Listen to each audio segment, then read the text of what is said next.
தாய் தமிழ் உறவுகளுக்கு வணக்கம். இலவசம்னு கொடுத்து நாட்டை சீரழிச்சிட்டாங்க, இலவசம்னு கொடுத்து நாட்டை சீரழிச்சிட்டாங்க என்ற தலைப்பில் இந்த காணொளியை காண்கிறோம்.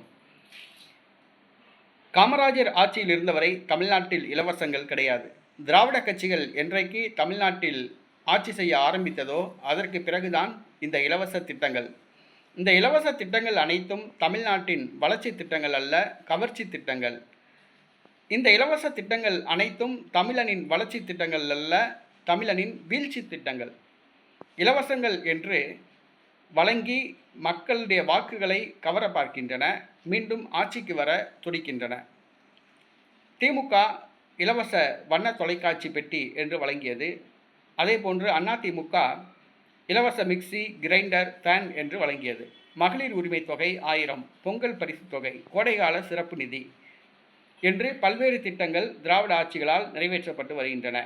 அதே போன்று தமிழக வெற்றி கழகம் நாங்கள் ஆட்சிக்கு வந்தால் மகளிர் உரிமை தொகை 2500 ரூபாய், இலவச நாப்கின் திட்டம், அரசு மருத்துவமனைகளில் பிறக்கும் குழந்தைகளுக்கு தங்க மோதிரம், அதே போன்று தாய்மாமனின் சீர் என்று திருமணத்துக்கு பெண்களுக்கு 1 பவுன் தங்கம், பட்டுச்சேலை, பட்டு வேஷ்டி என்று பல்வேறு திட்டங்களை விஜய் அறிவித்துள்ளார். ஆக திமுக அதிமுகவை போன்று வீழ்ச்சிக்குரிய திட்டங்களை, தமிழகத்தின் வீழ்ச்சிக்குரிய திட்டங்களை நடிகர் விஜய் அறிவித்துள்ளார். ஆக இந்த 58 ஆண்டுகால திராவிட ஆட்சி ஒரு நிர்வாகத்தை கொடுக்கவில்லை. ஒரு நல்ல நிர்வாகம் என்பது இலவசங்கள் வழங்குவது நிர்வாகம் அல்ல. இலவசம் என்பது ஒரு கண் துடைப்பு. ஒரு நல்ல ஒரு ஆட்சியை கொடுக்க முன்வரல, ஒரு தரமான கல்வியை கொடுக்க முன்வரல, ஒரு தரமான மருத்துவம் வழங்க முன்வரல, தரமான சாலைகள் அமைக்க முடியல, தரமான பேருந்து நிலையங்கள் அமைக்க முடியல, தரமான பேருந்துகளை ஓட்ட முடியல, தடையில்லா மின்சாரத்தை வழங்க முடியல, இளைஞர்களுக்கு வேலை வாய்ப்புகளை உருவாக்க முடியல. ஆனால் இந்த திராவிட கட்சிகள் இன்றைக்கி தமிழ்நாட்டில் சாராயத்தை ஆறு மாதிரி ஓட விட்டு இளைஞர்களை போதை பழக்கத்துக்கு உள்ளாக்குது. அடுத்ததாக இன்றைக்கி பெண்களுக்கு உதவித்தொகை அப்படின்னு சொல்லி அவங்களுடைய வாக்குகளை இழுக்க பார்க்குது. இதில் ஒரு விஷயம் பார்த்தோம்னா, இன்றைக்கி மகளிர் உரிமை தொகை மாதம் ஒரு 2000 கோடி ரூபாய் செலவாகுது அப்படிங்கிறாங்க. வருடத்துக்கு 24,000 கோடி ரூபாய் இந்த மகளிர் உரிமை தொகையில் செலவாகுது. இந்த 1000 ரூபாயை வச்சு ஒன்றும் செய்ய போகிறது கிடையாது. இந்த 24,000 கோடி மிச்சப்படுத்தினா தமிழ்நாட்டில் ஒவ்வொரு மாவட்டத்துக்கும் ஒரு மல்டி ஸ்பெஷாலிட்டி ஹாஸ்பிட்டல், அரசு மருத்துவமனை, சிறப்பான தரமான மருத்துவமனை, உலகத்தரம் வாய்ந்த மருத்துவமனையை அமைக்கலாம். அதே இது இந்த 28 கோடி ரூபாயை பள்ளிக்கூடங்கள் கட்டினா ஒரு ஒன்றியத்துக்கு ஒரு சிபிஎஸ்சி ஸ்கூல் தமிழ்நாடு அரசே நடத்தலாம். ஆனால் அதை செய்ய முன்வரலை. இன்றைக்கி இலவசங்கள்னு சொல்லிட்டு மக்களுக்குரிய ஒரு வீழ்ச்சிக்குரிய திட்டங்களை இந்த திராவிட ஆட்சிகள் செய்து, இது நல்ல நிர்வாகத்தை கொடுக்கக்கூடிய கட்சி இந்த மாதிரி சொல்லாது.